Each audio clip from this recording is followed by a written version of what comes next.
next up, we are going to invite our next speaker up onto the stage. Now, this next session is entitled Embracing Pass and Fail, the case for a more flexible grading system.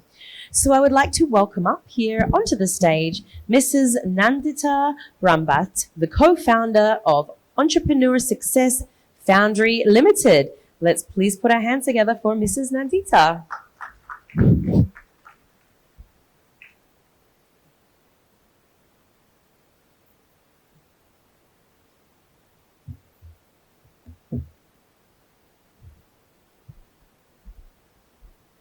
Hello and good morning, everybody.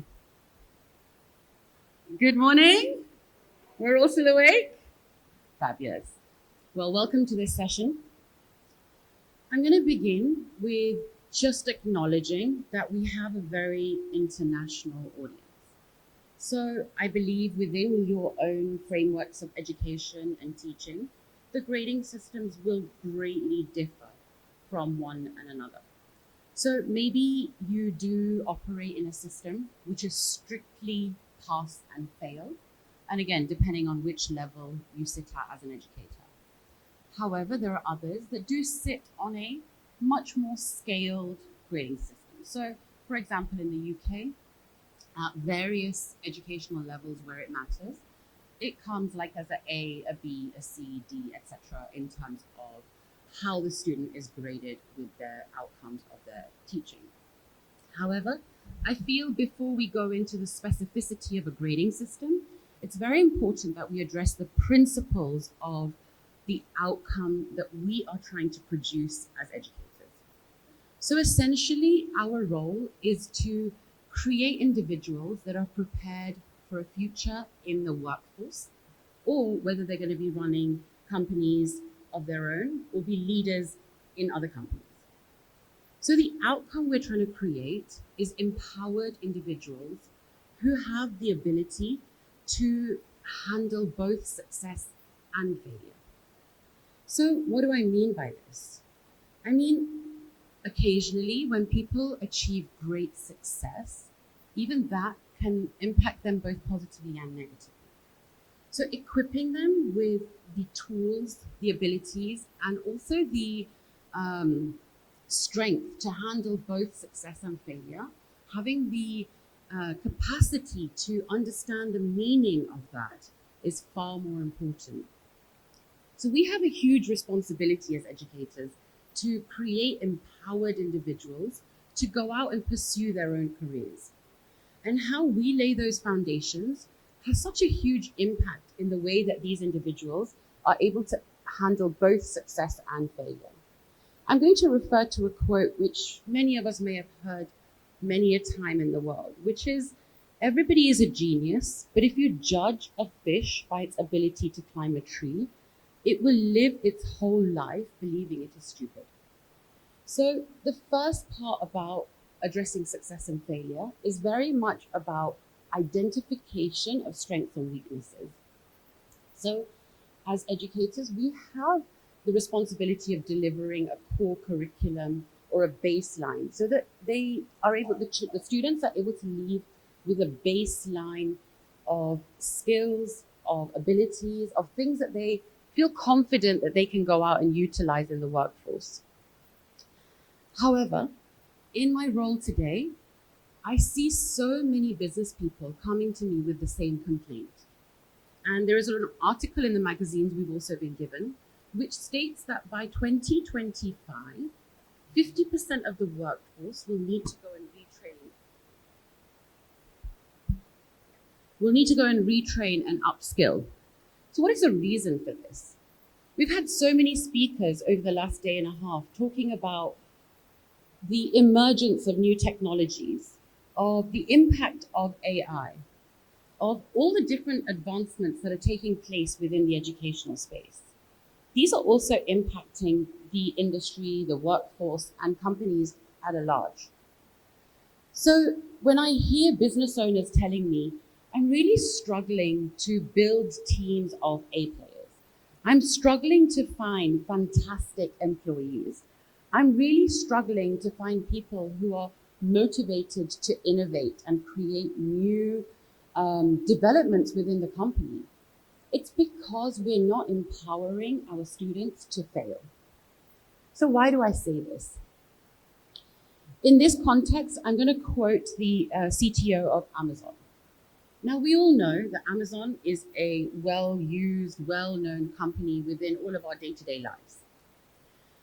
But today, they celebrate failure within their teams. And why do they do this? Because when you're constantly innovating, you're experimenting. And when you experiment, you cannot, by any measure, know the exact output of what is going to come of your experiment. That is the nature of experimentation and innovation. Therefore, we must celebrate when our teams are failing. When their career is at stake for failing, or they feel they're going to be punished as an employee for not reaching what may be success in a project, they're not going to be open to be honest about where their project is at. So often the failure continues for longer than it needs to. This has a financial impact, has a psychological impact, but also has a huge impact on the company as a whole in its ability to become a true innovator. Therefore, in this whole world of huge advances in technology and innovation, we discussed this many a times, that what we're creating in students is true curiosity, creativity, and a passion for lifelong learning. And how will we cultivate that when we actually start to celebrate failure? So it is our role as educators to implant that culture from a very, very early stage. Therefore, if our students are going to become employees in the workforce, or even if they're going to become leaders of the companies, they will become accustomed to acknowledging that failure is an integral part of creating innovation, of creating forward progression. So the example I'm going to give you and why Amazon has really been able to embrace this and create the level of technology that it has. Amazon was not able to buy the technology it required to operate its company from a standard software company or just off the shelf. Therefore, it had to create a lot of its tech with its own developers and in-house. So as you can imagine, that requires a huge amount of development, a huge amount of building a team that is prepared to invest in experimentation. So experimentation, provided that it's measured, and then we take the learnings from those measurements, is bound to lead to success. But the process of getting to success is going to require multiple failures. So when these failures are acknowledged early, we can often reduce the pain and, like I said, the economic and financial impact of these failures. Whereas when we don't celebrate the failure, when we don't acknowledge that it's an integral part of innovation and growth, then the failure continues for longer and the negative impacts are actually bigger and longer. On Thursday, I was part of a seminar where I listened to Stephen Bartlett. Many of you may know about his company and what he does. He also mentioned that one of the things that they do is celebrate 1% success, a 1% increase in improvements within the company. So in order to achieve that, sometimes we have to fail in order to get those improvements. So they celebrate both the people who are able to create the improvements, as well as the people who are able to fail the most in order to reach those improvements. So we can see there are many successful companies today that are embracing and celebrating failure. And as I said, we need to take this right back to the beginnings, right back to when those students begin their journey in education. Because when the culture of failure is celebrated, as opposed to being filled with shame and guilt, being filled with negative connotations, actually students become more curious. How many more things can I try? How many more things can I learn? How many more things can I contribute? And this is where true impact is created. So I've mentioned some of these larger organizations, but when it comes back to the education system, having a pass or a fail, or having a graded scale grading system is not as important as how we label the success of failure, how we create a frame in the mind of these students of what the meaning of these words are. So often, we heard a little bit in the bullying session as well, that the meaning of these words can come from our educators, they can come from our parents, they can also come from our peers. Often having a competitive environment is absolutely essential because that's what creates the desire to compete, to succeed, to create new things. With technology taking over so much of our mundane work, including for the students, when they know they can use AI and other technologies to get some of the basic things done.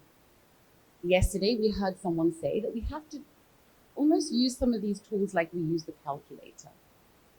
Use them to do some of the simple things so we can use our mind and our brains for what they were designed for, which is actual thinking. However, when we think and create for ourselves, sometimes we're afraid that what we may come up with may be disliked, it may be disapproved of, and actually we won't be recognized as a success for what we've come up with. But that critical thinking is what is going to lead to the next generation of leaders. It's going to lead to the people who are going to be able to take this next emerging students that are coming through the system to a level of success within the workplace, within the future of our countries, within the future of our companies, within the future of our communities. This is why it is so important for us as educators to really create the meaning of success and failure very importantly in the minds of our students. We have a great responsibility to, first of all, understand it for ourselves, to reflect, how did I perceive success and failure as I grew up through my education system? And now, how am I portraying some of my own past, the way I was raised, onto my students? And again, the organizations we work within or run, how are we portraying success and failure? Oftentimes it comes down to what our own beliefs are about it. They're so deep-rooted and subconscious that that meaning of success and failure, when we can truly recognize how we perceive it, then we can actually take it to our students and help them to understand that in order to truly succeed, truly to become members of a community, a company, or a country that lead to growth, we have to understand the difference of the two and why both are so closely intertwined.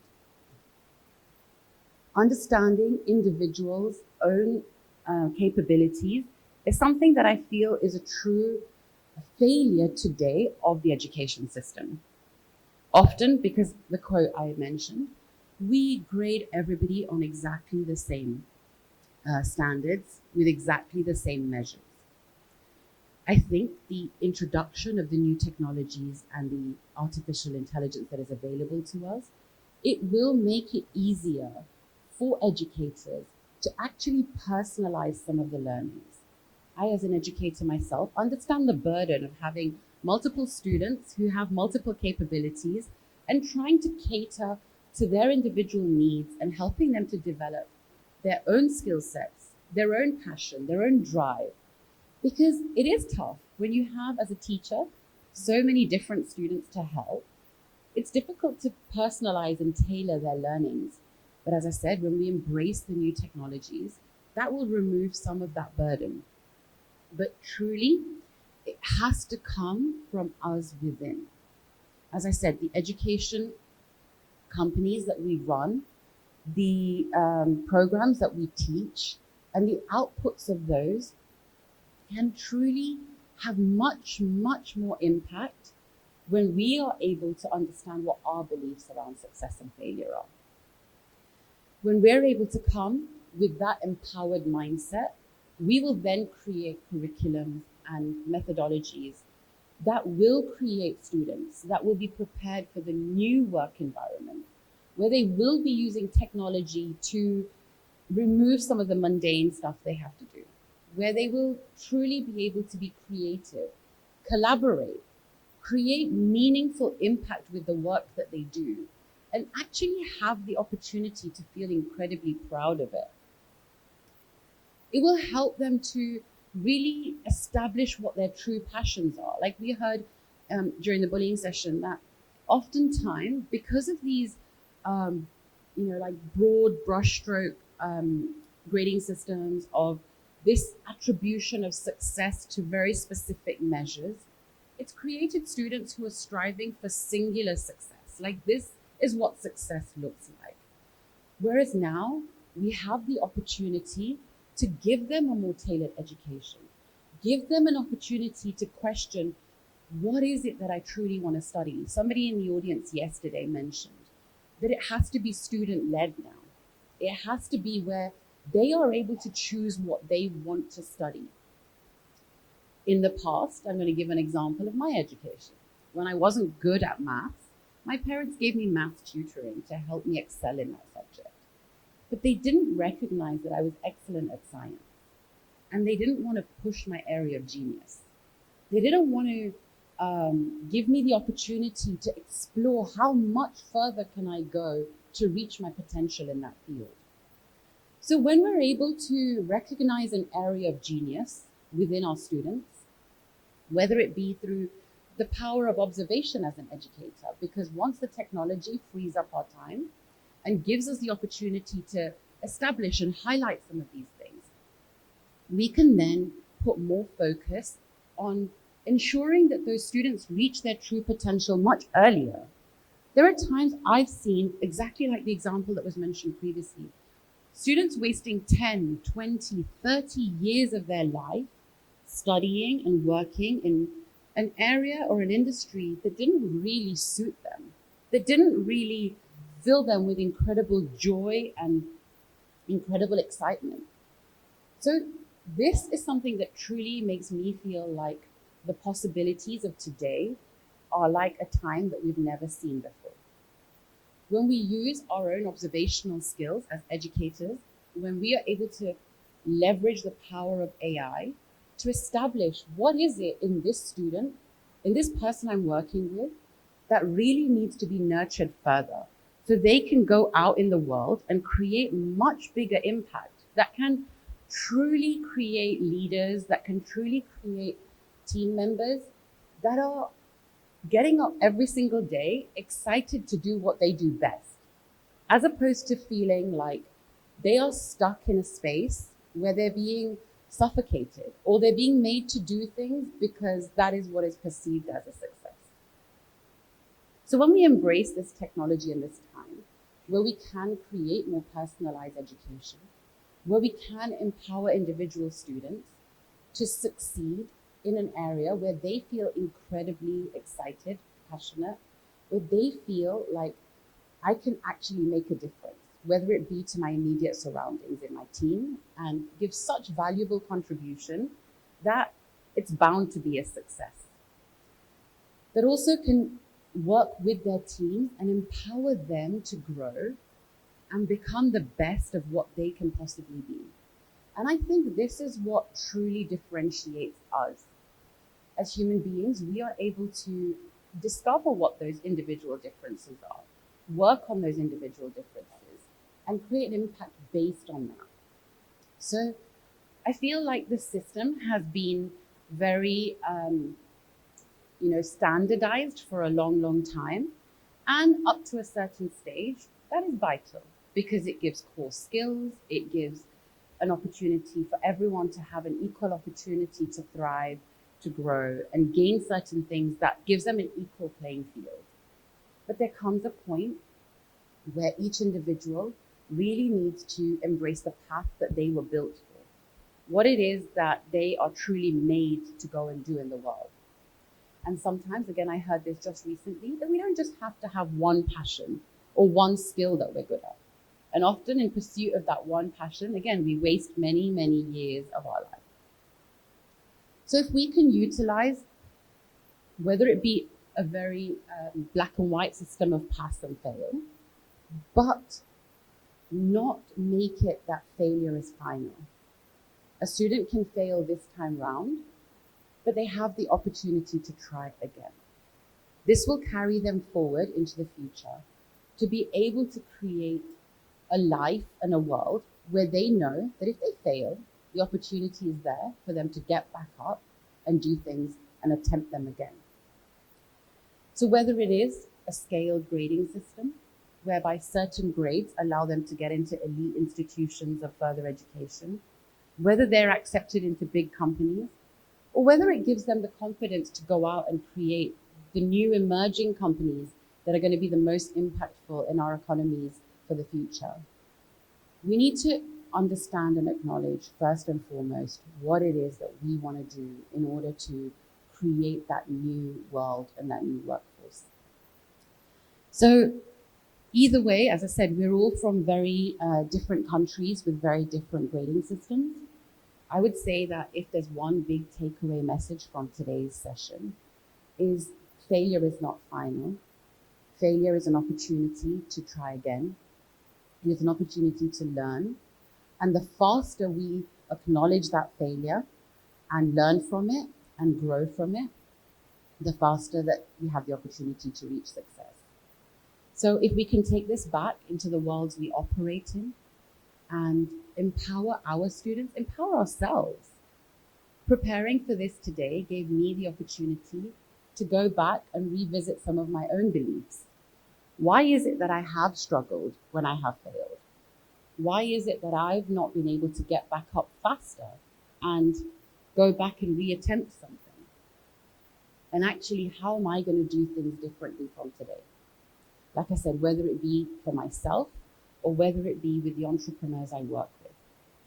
When I can show them that they are also allowed to fail and they're also allowed to acknowledge that failure as a learning and not as something that is a bad thing or a shameful thing, that has a huge ripple effect on the people that they work with, whether it be their teams that they manage or much further downstream into the new emerging teammates that they take on. The people they employ changes because actually they start employing people who are ready to innovate, who are ready to take risks.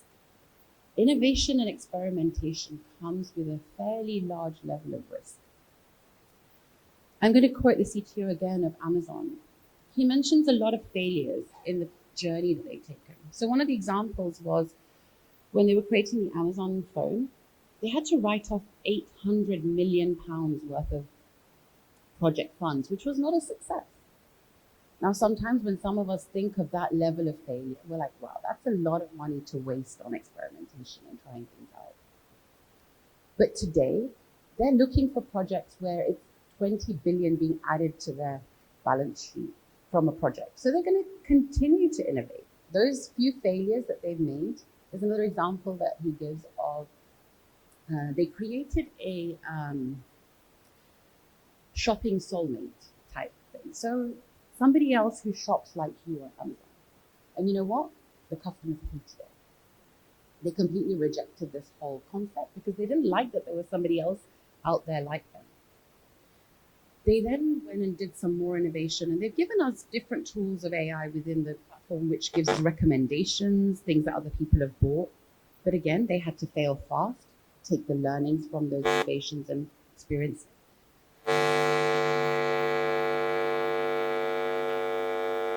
I've given some of these examples so that we ourselves can think about what is the impact of some of those failures. There may be financial impacts. There may be impacts of us not actually be amazing, but actually looking back at our audience, looking back at our customer base, looking back at our students and going, what do they actually need? Questioning ourselves again.